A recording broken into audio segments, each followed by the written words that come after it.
Hi, and welcome back to, I think we're going to change the name to All Things Soccer with Nick for my second episode where we're going to talk about the Euro 2024 final between Spain and England, where Spain, came away champions, and I think deservedly so. And we're also going to talk about why England lost again, why they haven't won anything since 1966, and maybe we'll even kind of get into why that can help explain why the U.S. didn't get out of their group in Copa America a little bit later. So first, let's talk a little bit about the actual game. And I thought it was a great game. I think probably what most people expected. Maybe people were wondering, would Spain have kind of the experience or really be able to get over the line? You know, England having been to Euro 2020 final, and felt like they kind of had more experience coming in. You kind of looked at the Spain team; they were a little bit younger. You really looked at their team, and obviously they had a couple super experienced players, especially players like Carvajal from Real Madrid. But you really saw a lot of younger players. Obviously their two wide players are super young, but even kind of looking at their back line, their center back, Lenormand, however you say his name, I'd never heard of him before the tournament. So you just weren't quite sure if they were going to have the experience. I thought, obviously they had Rodri, player of the tournament, probably Manchester City's most important player. We could dive into, maybe that's the reason Phil Foden looks so great for Man City and not for England, because he doesn't have Rodri. As good as Declan Rice is, he's not Rodri. But I think, for me personally, I thought it was going to be a good game. I thought, Spain would have the ball, they would have more chances, but I just wondered if England's kind of conservatism would pay off and they were able to pull it off. And we saw that it didn't turn out that way. Like, Spain was able to put them under so much pressure. I think obviously they had not played a team of Spain's caliber up until this point, and I think it really exposed some of the shortcomings that this team had. Kind of, I think, back to front. I think, we can start with Pickford, who, if you watched my last video, I'm not a huge fan of.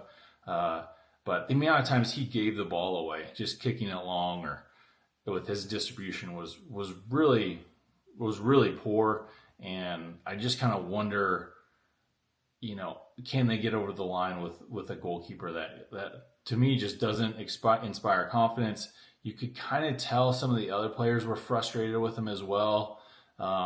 He just always seems kind of frantic and not calm and composed.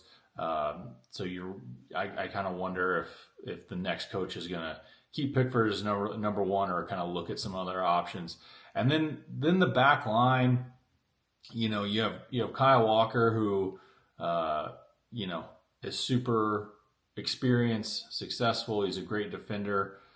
And then John Stones next to him, same thing, plays for best team in England, alongside Kyle Walker. You should have really no issues there. But I think those two players really let them down on the two goals. It almost felt like that game really showed why England had been so conservative in the previous games, because when the game opened up and Spain was able to break, you really saw how disorganized England was and how incapable they were of really defending in space. I think part of that was, just their setup. Like, they didn't really seem to squeeze the space very well. And I'm not quite sure if that was intentional or what, but I think, again, they really got exposed playing, I think, obviously the best team in the tournament, but you kind of look at the teams they had played getting to the final, And I think no one would argue that Spain had the tougher route to the final. And I think, yeah, again, if England was in the other bracket, they would not have gotten to the final, whereas Spain definitely would have still gotten to the final. So just interesting to think about there. But again, I don't want to get too much into the tactics of this game because there's so much information out there breaking that down. I really want to get into kind of the reasons the tactics were what they were, not only for England but for Spain. I think a couple months ago I saw a clip of Thierry Henry during one of the Champions League games, and I can't remember who. Someone asked him, the difference between players in England, players in Spain, and why they're so different. And he kind of touched on the fact that in England there's really the fascination with kind of the physicality of a player. If they're big and strong and fast, and even if they have good technique, like that player versus maybe the player that also has good technique, but maybe has a little bit more feel for the game, is going to get looked over if they don't have kind of all the physical tools, even at a younger age, which I think you really saw in this game. You saw kind of the brilliant individuals that England have, and the players of the year in three different leagues. You had the Premier League Player of the Year, the La Liga Player of the Year, the Bundesliga Player of the Year, and none of those players look good. Like Kane, I think you could say was obviously unfit. I think a lot of criticism can come Southgate's way. Obviously, he's out of there today, so he probably doesn't care. But I think Kane has to bear some of that responsibility as well. He's captain. He's got to know that he's not 100%, and maybe say like, hey, I'm not 100%. Like maybe I'm better coming on in the last 10 minutes of the game, or just being on the bench and coming on for penalties if you need me. But he clearly wasn't fit, and I think that kind of goes back into this kind of like the cult of the individual, or this kind of Roy of the Rovers type mentality of like, you're going to have one player save the day. I think they thought, we have Jude Bellingham, we have Harry Kane, we have Phil Foden. At the end of the day, if we can keep things tight, those players will make the difference. And, they did leading up to the final. But I think, again, as you come up against better teams, and I think your luck tends to run out a little bit. I think everyone looks at what Real Madrid's done in the Champions League and kind of romanticizes that, and it's amazing. But I think that's really kind of a one-off in terms of how successful teams are able to be successful over time. And even them, like, they have a very solid tactical setup that's way different than the way I think England set up. That you could just tell there was not the coordination within the teams and within the team and within like the units with midfielders and defenders and wide players like working together that you saw in a lot of the other teams in the Euros, even some of the smaller teams that maybe like Slovenia, for example, that caused them so many problems. Obviously England has better individuals, but as a team, they didn't seem to function very well. I think they had probably a pretty good team spirit. They believed in each other, but they didn't really know how to work as a team together. And I think you can really look at English soccer on a whole and what it values, and that is, the individual player over the team. And as long as I've been watching, I can think back to every time England's played in a major tournament, there's always been focus on like the one player. So I remember for when I was younger, it was Michael Owen. Like, he burst onto the scene and he was going to be their savior, and then after that, you had the whole Lampard-Gerrard debate, and then Rooney was going to be the savior, and now Bellingham's going to be the savior. And Kane was kind of the savior for a little bit, but it's always kind of focused around like who's going to be that one player that's going to be the difference maker, as opposed to how do we put the players on the field that fit together the best to give them the best chance of winning. And I think that's just something that's in that culture. And I think kind of what I alluded to in the opening, you can look at that with the American team and see the same thing. We have, these players, we've got Pulisic, and now people think Flo Balogun is going to be like the next, the savior, the goal scorer. And it's very focused on the individual and skills and tricks and individual stats and things like that, and not how the teams function together.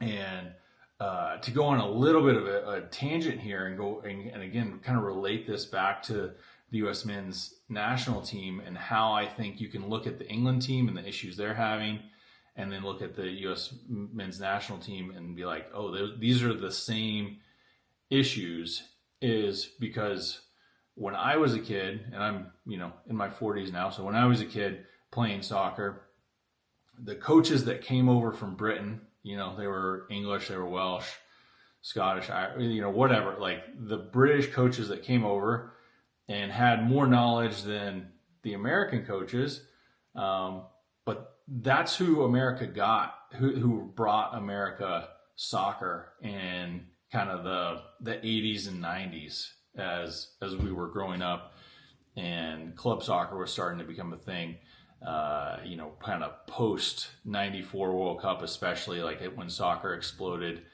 The majority of our football knowledge was coming from British coaches because of the lack of a language barrier. They were able to come over. People love their accent. People were like, oh, they're English or they're British. They know what they're talking about. Like, they know soccer way better than we do. And they kind of embedded that same English culture into American soccer. And again, I think you can kind of look at why we've struggled to progress kind of really over the past, 20 to 30 years. I think you can kind of point to that. I was talking to one of my buddies who I used to coach with, and we remember going and doing our C license coaching license, and there was actually no instruction around kind of tactics or reading of the game, it was all about, technique, and not how technique is applied into the game, but just like individual technique. And they were caught up on crazy things. Like, we still joke about it. Like, as a coach, you had to, you had to have your shirt tucked in and you had to wear high socks. This was 2008. And we're running around looking like old British guys with our socks pulled up to our knees and our t-shirts tucked in, just as coaches.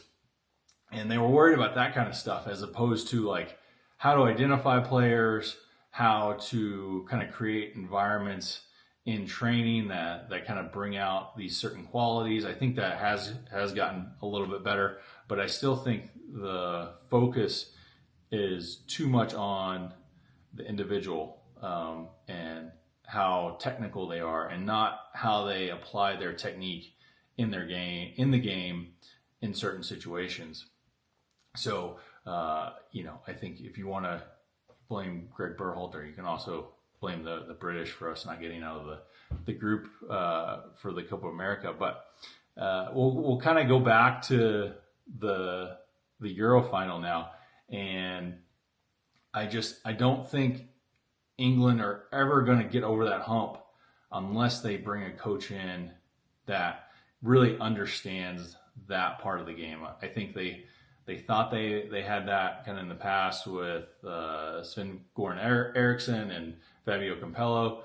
And maybe with Sven-Göran Eriksson, they had it to an extent, but I think you look at the talent they have now, they really need someone that's going to kind of maximize that talent on the field and kind of make the hard decisions, because they have so much talent, of not just trying to squeeze the best 11 individuals on the field, but trying to mold the best team that's capable of winning, the World Cup or the European Championship, because I think they do have the talent, but it's a question of mentality.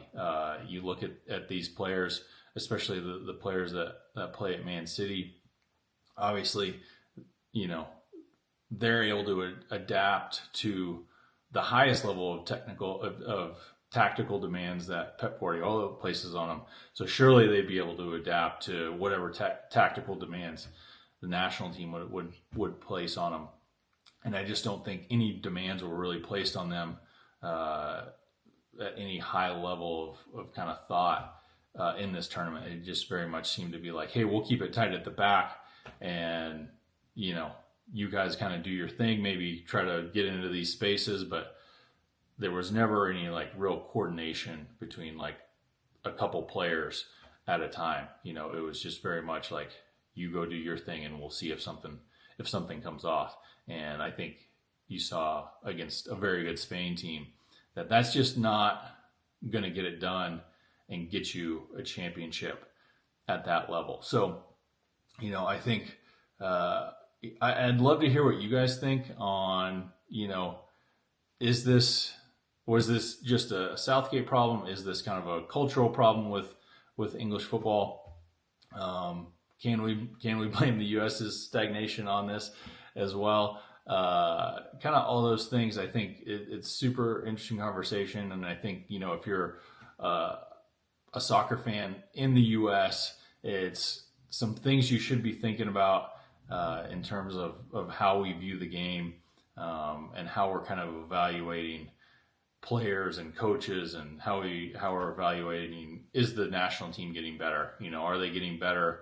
I think tactically as a group, right now you'd say no, as opposed to just focusing on like what individuals and how they're doing with their clubs, which I do think is important. But at the end of the day, as you see in these national tournaments, like countries with players that are less than, I would say, the U.S. Talent pool are able to punch well above their weight because they have that kind of well-developed plan going into the tournament. So again, thanks for watching. Again, let me know your thoughts in the comments. And of course, like and subscribe if you want to see more of this. And not sure what the next one's going to be with this break in soccer, but look forward to the next one. We'll see you then.